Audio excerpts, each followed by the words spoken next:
went through over $500 million before it failed. Then I'm going to give you a list of other failures. Abound Energy, Beacon Power, Fisker, VPG, Range Fuels, Ener1, A123, Ecotality.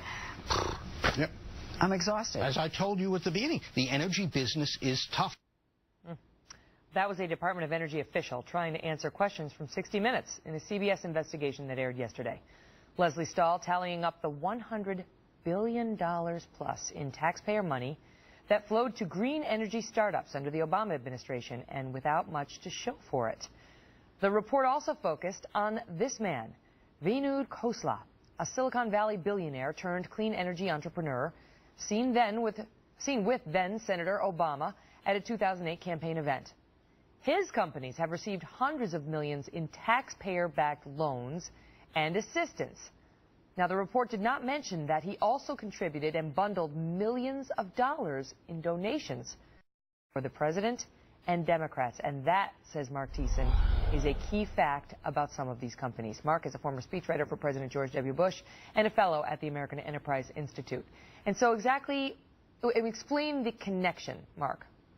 Well, sure. I think 60 Minutes missed the big story. This is not just a story about wasteful government spending. It's not just a story about the failure of this stimulus program to create jobs. It is a story of political corruption and cronyism.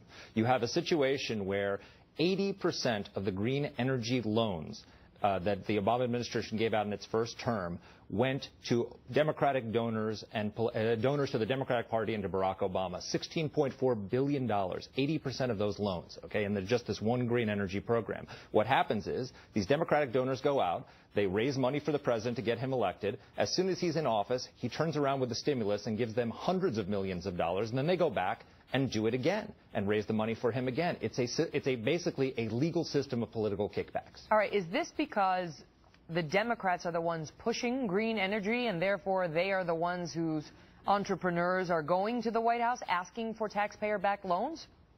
Absolutely. The government, I mean, this is a liberal philosophy of the government picking winners or losers rather than the free market. Well, but then you would expect that. I mean, so then where's the controversy in, you know, the fact that so many of the recipients of these taxpayer-backed loans are bundlers for the president? These are his guys. This is the program they believe in.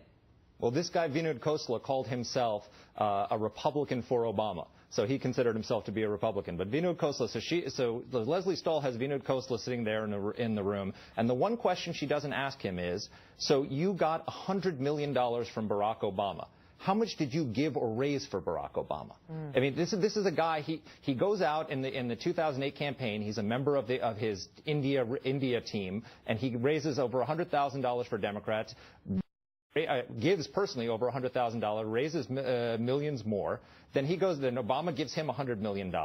Then he comes back the next year in 2012 and hosts a $900,000 fundraiser at his house and gives $1 million to Priorities USA, which is the group that ran that ad saying that Mitt Romney had killed a woman. But now, would this be controversial if more of these, if we hadn't seen so many of these companies fail? I mean, that's what 60 Minutes was going after, was the fact that so many of them have failed. Now, the administration says it isn't that.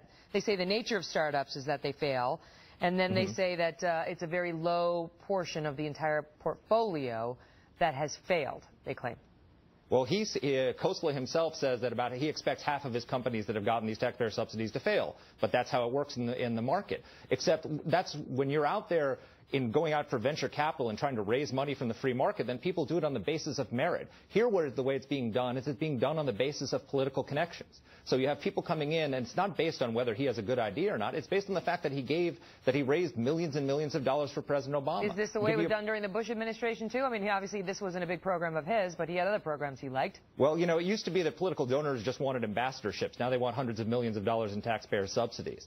But you've got, for example, 10 members of Obama's finance committee. They collectively raised $458,000. They got back $11.4 billion. That is a return of investment of 25,000 taxpayer dollars for every dollar they contributed. There's nowhere in the free market you can get that kind of return. Wow. And you think about that. You think about that kind of money, and you think about the stories we've been doing lately about what's happening to our veterans, and it makes you really question priorities. Mark, great to see you. Thanks, Meg.